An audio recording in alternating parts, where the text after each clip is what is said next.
जिस शरद पवार ने इंदिरा गांधी तक को धोखा दे दिया, जिस शरद पवार ने अटल बिहारी वाजपेयी जैसी राष्ट्रवादी सरकार को सिर्फ एक वोट से गिरा दिया, जी हां सिर्फ एक वोट से, जिस शरद पवार ने सोनिया गांधी जैसी शख्सियत की इच्छा, प्रधानमंत्री बनने की इच्छा को मटियामेट कर दिया, उस शरद पवार ने जब प्रधानमंत्री मोदी को धोखा दिया, उनकी राजनीति को बदनाम करने की कोशिश की, तब पता चला कि मोदी से टकराने का अंजाम क्या होता है।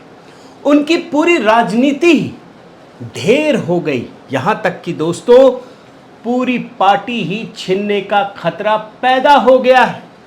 लेकिन शरद पवार के जीवन की सबसे बड़ी पटकथा, ये जो पटकथा है ना, उनकी सबसे बड़ी हार है। और इस कहानी को समझने के लिए शरद पवार की सियासत को भी समझना ज़रूरी है। क्यों बात ये कह रहा हूँ? क्योंकि याद रखिए, पिछले दशकों में, कुछ दशक पहले की बात बता रहा हूँ, महाराष्ट्र की सियासत के दो बड़े धुरी रहे। एक तरफ बाला साहेब ठाकरे और दूसरी तरफ शरद पवार।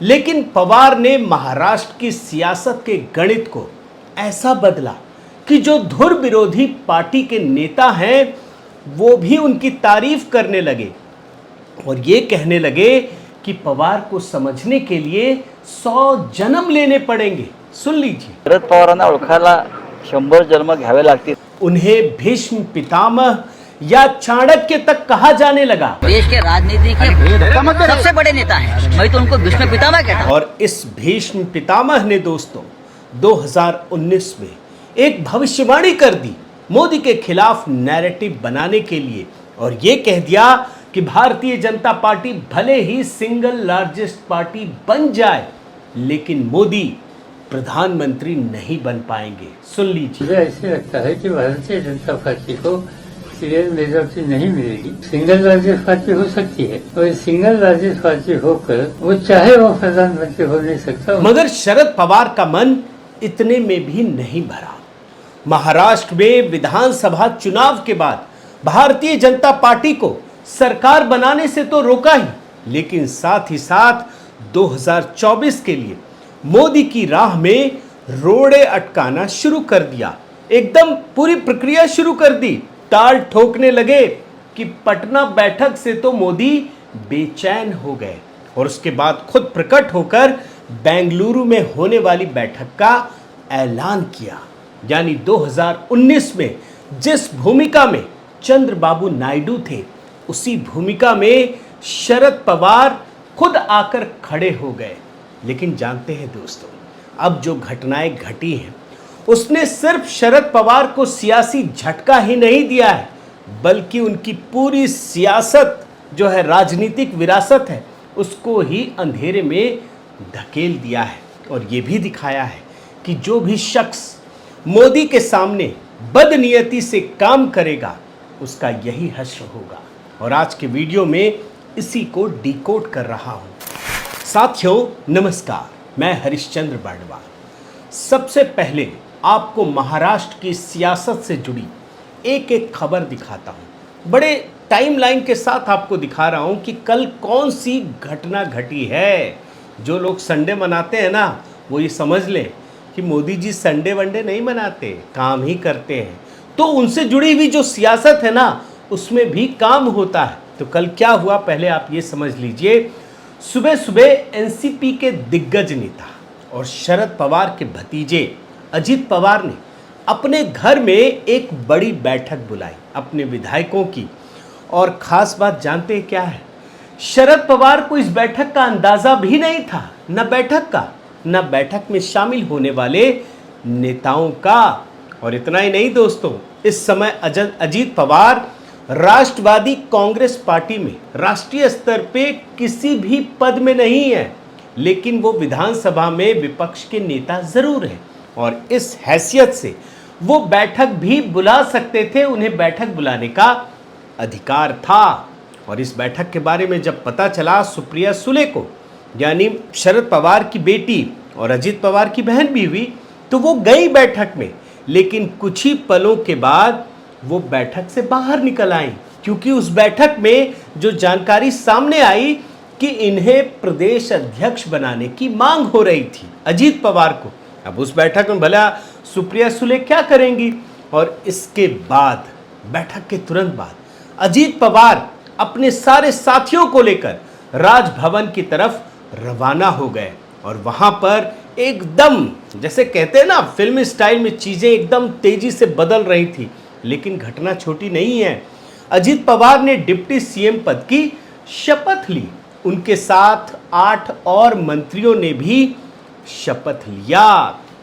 और जानते हैं, इसके बाद उन्होंने प्रेस कॉन्फ्रेंस की और अजीत पवार ने यह बताया कि वो बगावत करके नहीं आए हैं। ऐसा नहीं है कि वो बागी बन के आ गए।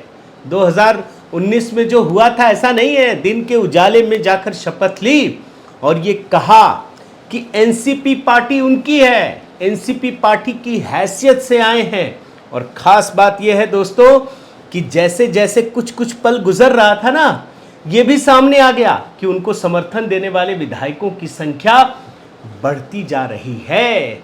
उसके बाद फौरन शरद पवार ने भी प्रेस कॉन्फ्रेंस की और उन्होंने भी इस बात की तस्दीक की। शरद पवार ने बताया कि उन्हें भी नहीं पता कि हमारे साथ कितने लोग बचे हैं। तो ये है पूरी की पूरी कहानी जो महाराष्ट्र में चंद घंटों में घटित हुई और उसने पूरे देश में तहलका मचा दिया। अब जरा कहानी को आप थोड़ा पीछे लेकर चलते हैं दोस्तों, तब आपको पूरी सियासत समझ में आएगी कि ये कितना बड़ा बदलाव है। शरद पवार ने अभी कुछ दिनों पहले ये फैसला किया कि उनकी पार्टी में सुप्रिया सुले और प्रफुल्ल पटेल, ये दोनों कार्यकारी अध्यक्ष बनाए गए और अपने भतीजे को साइडलाइन कर दिया अजीत पवार को। तब शरद पवार ने यह कहा कि रोटी को समय रहते पलट देना चाहिए, नहीं तो रोटी जल जाती है। ये शरद पवार ने कहा था और आपको मैं वो बयान भी सुनाता हूँ, सुन लीजिए। नाही तर तसंच आणि म्हणून वाचकील फिरवायची वेळ आता आलेली आहे. आता नक्की वेळ ही आलेली आहे की विलंब करून चालणार नाही. देख लिया आपने क्या कह रहे हैं शरद पवार कि रोटी को समय रहते पलट देना चाहिए, नहीं तो जल जाती है। किसके लिए कहा था? अजीत पवार के लिए। लेकिन हुआ क्या? अजीत पवार रोटी ही नहीं बल्कि तवा और चिमटा लेके भी चल दिए। पूरा खाली, उनका जो पूरा माहौल बना हुआ था ना, वो सब खाली कर दिए।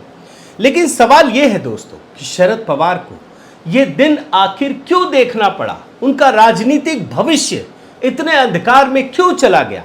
अब ये समझने के लिए आपको वो कहानी बताना जरूरी है। 2014 उस कालखंड को याद कीजिए। पूरे देश में ये मांग उठ रही थी कि नरेंद्र मोदी को भारतीय जनता पार्टी प्रधानमंत्री पद के उम्मीदवार के रूप में घोषित करे।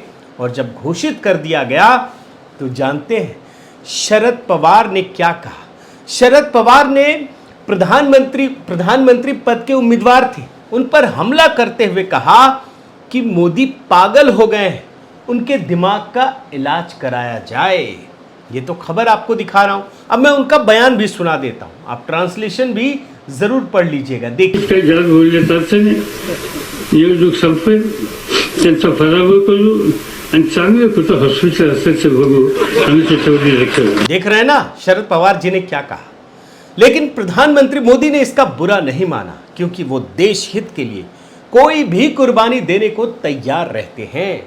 लेकिन 2014 में जब महाराष्ट्र विधानसभा में भारतीय जनता पार्टी और शिवसेना के गठबंधन को बहुमत मिला, तब भी शरद पवार ने कोशिश की थी कि इसमें स्थायी फूट पड़ जाए, लेकिन कामयाब नहीं हो पाए। इसके बाद 2019 के लोकसभा चुनाव की बारी आई तो शरद पवार पीएम मोदी के खिलाफ माहौल बनाने लगे और कहने लगे कि भाजपा जीत तो जाएगी लेकिन मोदी नहीं बन पाएंगे प्रधानमंत्री।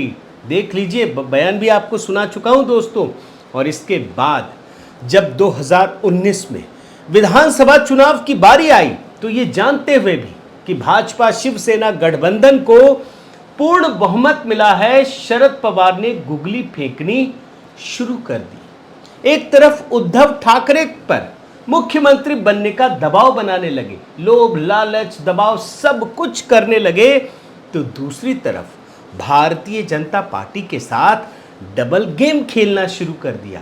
आप सोचिए किस हद तक वो जा रहे थे, जबकि शरद पवार को पता था दोस्तों कि महाराष्ट्र की जनता ने प्रधानमंत्री मोदी पर विश्वास करके इस जनमत को दिया है।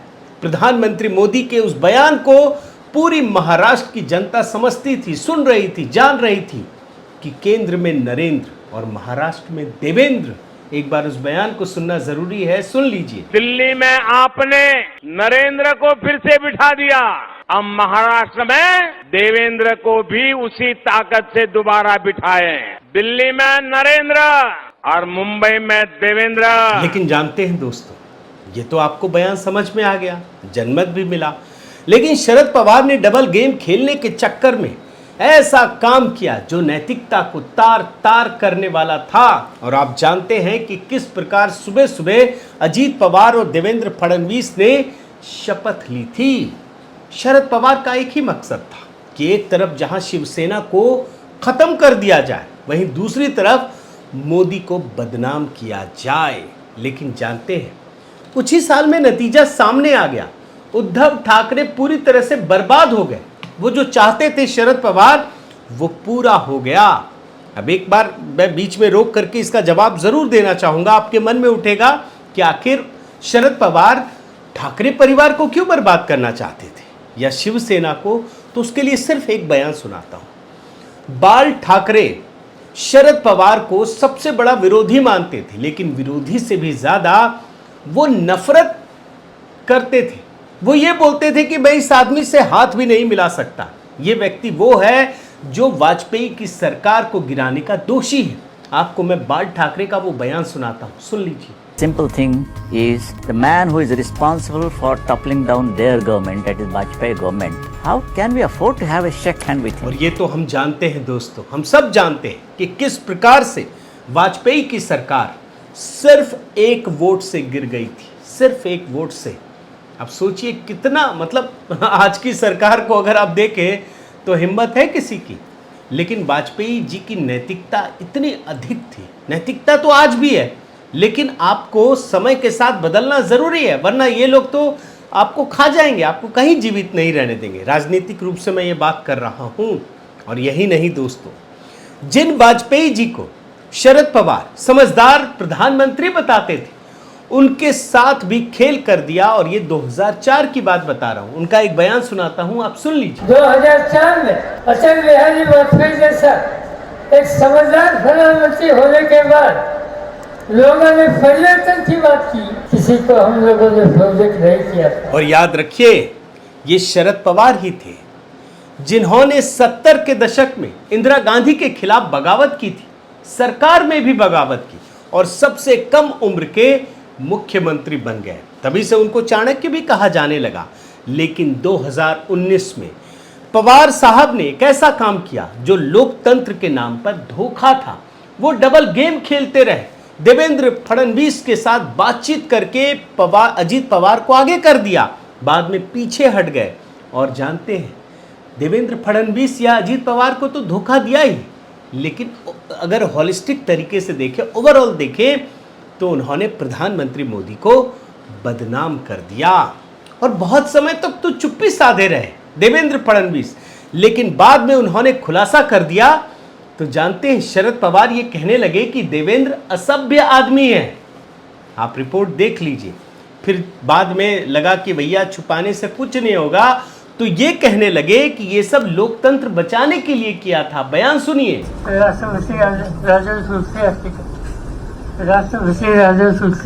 ये तो कुछ समय पहले की बात है। इसके बाद हाल ही में 2-3 दिन पहले देवेंद्र फडणवीस ने फिर इसी का खुलासा दोबारा किया, कुछ और नई बातें बताई। तो शरद पवार ने आखिरकार बात मान ली। आप रिपोर्ट देखिए। और वो कहते हैं कि हाँ, सरकार बनाने के लिए देवेंद्र फडणवीस से या भाजपा से बातचीत हुई थी, फिर अचानक से रूप बदल लिया। कहने लगे कि ये तो हमारी गुगली थी, गुगली फेंका था मैंने, जिसमें फंस गए फडणवीस।